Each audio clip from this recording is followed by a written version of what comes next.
Movie एक splendid Hindi में आपका स्वागत है। आज मैं वर्ष 2022 में रिलीज होने वाली एक एक्शन ड्रामा फिल्म डेसिबल के बारे में बताने जा रहा हूं, जिसका निर्देशन हवांग इन्हों ने किया है। शुरू करने से पहले कृपया चैनल को सब्सक्राइब करें, आपका एक क्लिक चैनल के लिए बहुत मायने रखता है। फिल्म एक फुटबॉल स्टेडियम में दो कट्टर प्रतिद्वंद्वियों के बीच मैच से शुरू होती है। दर्शक हर पल का आनंद ले रहे हैं और अपनी अपनी टीमों का उत्साहवर्धन कर रहे हैं। हालांकि एक विशेष व्यक्ति डरा हुआ प्रतीत होता है। वो एक ऐसी बात जानता है जो कोई और नहीं जानता कि यदि शोर का स्तर 100 डेसिबल से अधिक हो गया तो स्टेडियम फट जाएगा। स्टेडियम के अंदर एक संकेतक है जो शोर के स्तर को प्रदर्शित करता है। जब डरा हुआ दिखने वाला आदमी फोन पर संभावित विस्फोट के बारे में बात कर रहा होता है तो एक प्रशंसक उसकी बात सुन लेता है और मामले के बारे में पूछताछ करता है। चिंतित नजर से आदमी संभावित विस्फोट के बारे में सब कुछ बताता है। इसके बाद उन्होंने दावा किया कि यदि कोई गोल हो जाता है तो शोर का स्तर स्पष्ट रूप से बढ़ जाएगा। ये सुनकर प्रशंसक चिंतित हो जाता है, लेकिन वह जानता है कि उसे क्या करना है। उसे अंतिम सीटी बजने तक कोई भी गोल नहीं होने देना है। दुर्भाग्य से घरेलू टीम को पेनल्टी मिलती है। अराजकता फैलने ही वाली थी, लेकिन ऐन समय पर प्रशंसक बहादुरी से मैदान की ओर दौड़ता है और गेंद को किक करता है। इससे कुछ समय के लिए विस्फोट में देरी हो जाती है, लेकिन क्या वो इसे फुल टाइम सीटी बजने तक टाल सकता है? इसके बाद फिल्म फ्लैशबैक में चली जाती है। हिरोशिमा के पूर्व में समुद्र की गहराई में हल्ला नाम की एक कोरियाई पनडुब्बी गुजर रही है। अंदर कई नौसेना अधिकारी अपने देश को हमलावरों से बचाने की कोशिश कर रहे हैं। समूह का लीडर कांग दो यंग है। वह पहले दृश्य का वही डरा हुआ आदमी है। दुर्भाग्य से एक दिन वे भारी गोलीबारी की चपेट में आ जाते हैं, क्योंकि एक दुश्मन पनडुब्बी मिसाइलों से बमबारी शुरू कर देती है। कंग अपने दल को शांत करता है और उन्हें सुरक्षित स्थान पर ले जाने की पूरी कोशिश करता है, लेकिन असफल रहता है। अंत में हल्ला समुद्र की तलहटी में दुर्घटनाग्रस्त हो जाता है। फिर दृश्य एक साल आगे बढ़ता है और कांग, जो अभी भी जीवित है, एक सामान्य जीवन जीने लगा है। वह अपने कर्तव्यों से सेवानिवृत्त हो चुके हैं और अपना अधिकांश समय अपनी पत्नी यू जेओंग और बेटी सेउल के साथ बिताते हैं। एक दिन जब वो प्रेस मीट के लिए जा रहे थे, अचानक उन्हें एक अनजान नंबर से कॉल आया। दूसरी तरफ मौजूद व्यक्ति बताता है कि एक मनोरंजन पार्क में और एक मेजे के घर पर भी विस्फोटक लगाए गए हैं। फिर वो कांग से दोनों में से एक स्थान चुनने के लिए कहता है, लेकिन जैसी की उम्मीद थी, कांग फोन काट देता है। इसके बाद कांग प्रेस मीट में शामिल होते हैं, जहां उनसे पनडुब्बी दुर्घटना के बारे में पूछा जाता है, जिसमें कई चालक दल के सदस्य मारे गए थे। एक पत्रकार ने कंग से ये भी पूछा कि क्या उन्होंने स्थिति को सुधारने के लिए कुछ किया। हालांकि वो उनमें से किसी का भी जवाब नहीं देता और चुप रहता है। इसके बाद मेजर को अपने घर पर एक पार्सल मिलता है और खोलने पर उसे अंदर एक बम मिलता है। उसी समय अज्ञात कॉलर द्वारा बताए गए मनोरंजन पार्क में एक और बम पाया जाता है। दुख की बात है कि मेजर के प्रतिक्रिया करने से पहले ही बम फट गया और उसका पूरा परिवार घायल हो गया। अगले दृश्य में कांग की पत्नी यू जेओंग को एक कॉल आती है, जिसमें उसे जल्द से जल्द मनोरंजन पार्क पहुंचने की सूचना दी जाती है।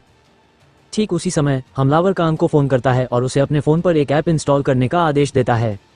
उन्होंने बताया कि ऐप उनके अलावा अन्य सभी कॉल और मैसेज को ब्लॉक कर देगा। कांग स्पष्ट रूप से सोचता है कि पूरी बात बकवास है और अनुपालन करने से इनकार करता है, लेकिन जब कॉलर अगला बम विस्फोट करने की धमकी देता है तो वह जल्दी से ऐप इंस्टॉल करता है। और जैसे ही वो ऐसा करता है, उसे अगला स्थान मिल जाता है जहां बमबारी होने वाली है। कंग के लिए यह आश्चर्य की बात है कि यह शहर का सबसे बड़ा फुटबॉल स्टेडियम है, एशियाटिक मेन एरेना। फोन काटने से पहले हमलावर ने कांग को पुलिस को सूचित न करने की चेतावनी दी और स्टेडियम में लोगों को बचाने के लिए उसे 60 मिनट का समय दिया। कांग बिना समय बर्बाद किए एशियाटिक मेन एरेना की ओर भागता है, जहां एक क्लब फुटबॉल मैच हो रहा है। वो स्टेडियम के अंदर जाता है और वहां दर्शकों की भारी संख्या देखकर तुरंत घबरा जाता है। इसके अलावा समय सीमा के अंदर एक छोटा बम ढूंढना भी लगभग असंभव है। तभी बमवर्षक कांग को बुलाता है और उसे कुछ निर्देश देता है। सबसे पहले बम ध्वनि पर काम करता है। यदि स्टेडियम के अंदर शोर 100 डेसिबल तक पहुंच गया तो ये सक्रिय हो जाएगा। हमलावर ने यह भी बताया कि बम वीआईपी बैठने की जगह के अंदर है। इस बीच एक समाचार रिपोर्टर ओडे कांग को बम हमलावर से बात करते हुए सुनता है। वो उसे बर्बाद हो चुकी हल्ला पनडुब्बी के कप्तान के रूप में पहचानता है और पूछता है कि क्या सब कुछ ठीक है। कांग ने जाने से पहले बस इतना कहा कि अगर वे ज्यादा शोर मचाएंगे तो बम फट जाएगा। ये सुनकर ओडे घबरा जाता है और वह भीड़ को नियंत्रित करने के तरीकों पर मंथन शुरू कर देता है। जब कुछ नहीं सूझता तो वह अपना मुंह ढक लेता है और सबका ध्यान बटाने के लिए मैदान की ओर दौड़ पड़ता है।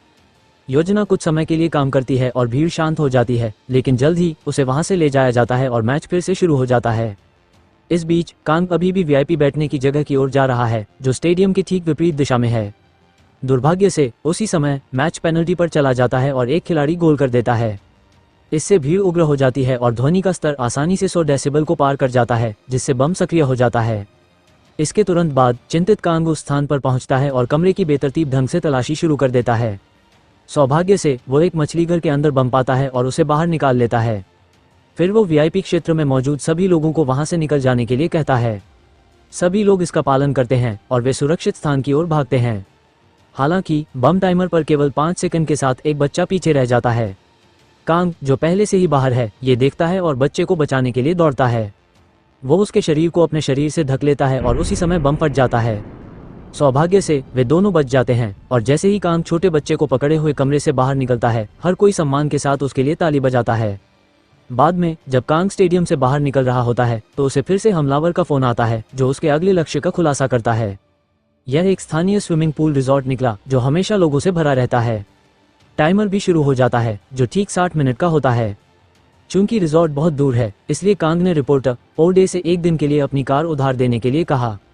बाद वाला सहमत तो होता है, लेकिन केवल इस शर्त पर कि वो शामिल हो सकता है। कांग किसी को खतरे में नहीं डालना चाहता, लेकिन चूंकि उसके पास ज्यादा समय नहीं है, इसलिए वह सहमत हो जाता है।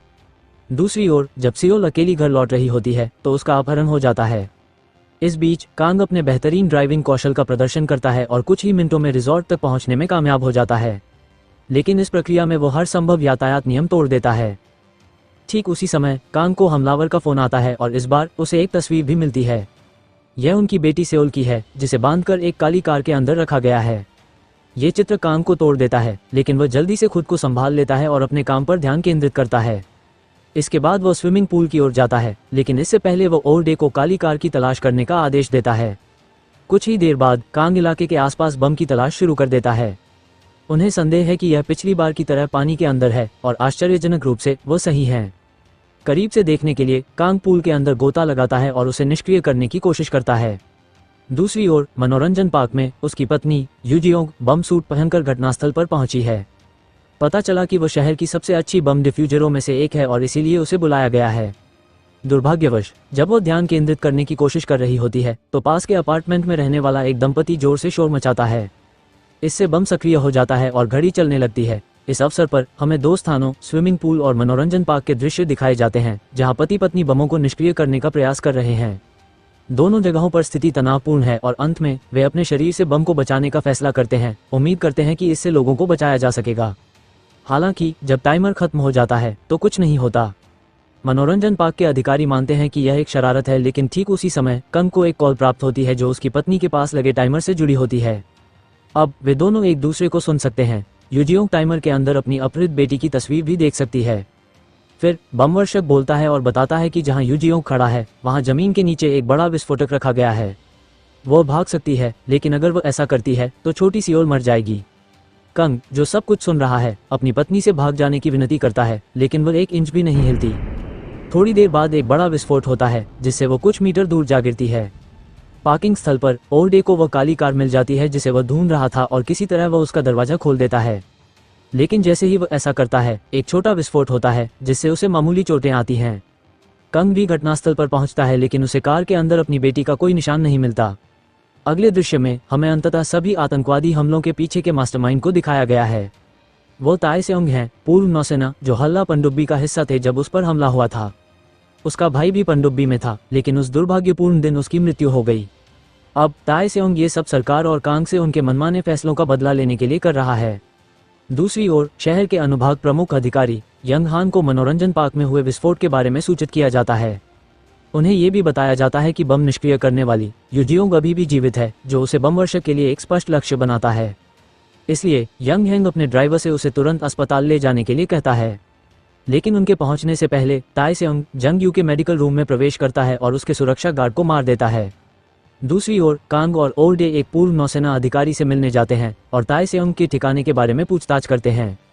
बाद वाला उन्हें एक पता देता है और फिर खोज शुरू होती है। थोड़ी देर बाद कांग अपराधी के घर में प्रवेश करता है, जहां उसे बहुत सारी सामग्री बिखरी हुई मिलती है। ये वही सामग्रियां हैं जिनका उपयोग बम बनाने के लिए किया जाता है। ठीक उसी समय कांग को ताई सेओंग का फोन आता है, जो उसे अपने अन्य सह अधिकारियों की मौत के लिए जिम्मेदार ठहराता है।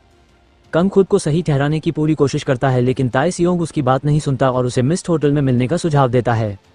इसके बाद खुद को एक डॉक्टर के रूप में प्रच्छन्न करते हुए ताई सेओंग यूजियोंग को व्हीलचेयर पर उसके कमरे से बाहर दालान में ले जाता है। इस बीच यंग हान भी वहां पहुंचता है, लेकिन अपराधी को पहचानने में असफल रहता है। इसके बजाय वो सीधे यूजियोंग के कमरे में जाता है और उसके गार्ड को फर्श पर मृत पड़ा पाता है। चिंतित होकर वह अपने ड्राइवर को ताई सेओंग के लिए पूरे क्षेत्र को स्कैन करने का आदेश देता है। बाद वाला उसे ढूंढ लेता है और लड़ाई शुरू कर देता है, लेकिन इस प्रक्रिया में वह मारा जाता है, जिससे ताई सेओंग को जंग यू के साथ भागने का मौका मिल जाता है। इस बीच चिंतित कांग यंग हान को फोन करता है और उसे पूरी स्थिति समझाता है। उन्होंने अपराधी के घर से मिली बम संबंधी सामग्री के बारे में भी खुलासा किया। जल्द ही कांग और ओल्ड मिस्ट होटल पहुंचते हैं और हमलावर की तलाश शुरू करते हैं, लेकिन इसके बजाय वे छोटे सेओल को विस्फोटकों से ढकी जैकेट पहने हुए सोफे पर सोते हुए पाते हैं। इस बीच यंग हान और उनकी टीम अपराधी के घर का निरीक्षण करती है और निष्कर्ष निकालती है कि विस्फोटक विभिन्न चिप्स से जुड़े हुए हैं और उन्हें निष्क्रिय करना मुश्किल है। दूसरी ओर ताई सेओंग विस्फोटकों से भरा एक और जैकेट पहने हुए मिस्ट होटल के सेमिनार हॉल में प्रवेश करता है और भीड़ का अभिवादन करता है। उसकी आवाज सुनकर कांग हॉल में भागता है और उसका सामना करता है। वह हमलावर को शांत करने की पूरी कोशिश करता है, लेकिन कोई फायदा नहीं होता। ताई सेओंग अपने भाई ताई रियोंग और कई अन्य अधिकारियों की मौत के लिए कांग पर आरोप लगाता रहता है। वो अपने फायदे के लिए स्थिति का फायदा उठाने के लिए भी उसे छोटा आंकता है। इसके बाद हमें फ्लैशबैक में ले जाया जाता है। हल्ला को समुद्र की तलहटी में फंसे हुए 11 दिन हो गए हैं। ताई रियोंग को अपने भाई से बात करते हुए और यह बताते हुए देखा जा सकता है कि उसे कैप्टन कांग और उन्हें बचाने की उनकी क्षमता पर पूरा भरोसा है। ठीक उसी समय कांग को मुख्यालय से एक टेलीग्राम संदेश प्राप्त होता है, जिसमें कहा गया है कि मदद पहुंचने में लगभग 15 दिन लगेंगे। पनडुब्बी में केवल 19% ऑक्सीजन शेष रह जाने से नौसेना अधिकारियों में घबराहट फैल गई। इसलिए स्थिति को नियंत्रित करने और अधिक से अधिक अधिकारियों को बचाने के लिए कांग एक योजना बनाता है। वो एक धागे को अलग अलग लंबाई में काटता है और अधिकारियों को बताता है कि जो भी धागे की लंबी लंबाई पाएगा वह जीवित रहेगा और बाकी लोगों को खुद का बलिदान देना होगा। एक एक करके अधिकारी कांग के हाथ से तार खींचने लगते हैं और भाग्य को अपने अस्तित्व का फैसला करने देते हैं। ताई सेओंग को लंबी डोरी मिलती है, जबकि उसका भाई ताई रियोंग छोटी डोरी खींचता है। हताश होकर ताई सेओंग ने कप्तान के खिलाफ विरोध करने की कोशिश की, लेकिन उसे धक्का दे दिया गया। फिर उसकी आंखों के सामने ताई रियोंग और अन्य जिन्हें छोटी तारें मिली, उन्हें जगह छोड़ने के लिए मजबूर होना पड़ा। वर्तमान में वापस आते हुए ताई सेओंग कांग को बताता है कि उसकी पत्नी होटल के बाहर खड़ी एक कार के अंदर फंस गई है। अब उसके पास अपनी बेटी और पत्नी दोनों को बचाने के लिए केवल 3 मिनट हैं। उन्होंने ये भी बताया कि कांग को टाइमर को निष्क्रिय करने के लिए अपने पहने हुए जैकेट को दोनों के पास ले जाना होगा। समय बीतने के साथ ताई सेओंग ने कांग पर हमला करके स्थिति को और भी मुश्किल बना दिया। दोनों कुछ देर तक आगे पीछे होते हैं, लेकिन अंत में यंग हान आता है और ताई सेओंग को गोली मार देता है। इसके बाद केवल 90 सेकंड बचे होने पर कांग मिस्ट होटल की सबसे ऊपरी मंजिल से कूद जाता है और अपनी पत्नी तक पहुंचने में कामयाब हो जाता है। फिर वो समय रहते बम को निष्क्रिय कर देता है और उसे बचा लेता है। लेकिन इस समय तक टाइमर पर केवल 23 सेकंड बचे हैं, इसलिए किसी और चीज की परवाह किए बिना वो कार को इमारत के अंदर चलाता है और अंततः अपनी बेटी के पास पहुंचता है। इसके बाद वो कार से बाहर निकलता है और बम के फटने से ठीक पहले उसे निष्क्रिय कर देता है। आखिरी दृश्य में कांग अपनी गलती स्वीकार करता है और मीडिया के सामने मृत अधिकारियों की जिम्मेदारी लेता है। उन्होंने बताया कि यह घटना उनके मूर्खतापूर्ण निर्णयों के कारण हुई और उन्हें अधिक समझदारी से काम लेना चाहिए था। फिल्म का अंत कांग द्वारा मृत सैनिकों की कब्रों पर जाकर उन्हें अंतिम श्रद्धांजलि देने के साथ होता है। फिल्म डेसिबल के लिए मेरी यही व्याख्या है। तो दोस्तों, आप लोग फिल्म के बारे में क्या सोचते हैं, कमेंट में लिखें। इस तरह के और वीडियो के लिए चैनल को सब्सक्राइब कर लें, नोटिफिकेशन चालू करें और चैनल की मदद करने के लिए लाइक करें। देखने के लिए धन्यवाद।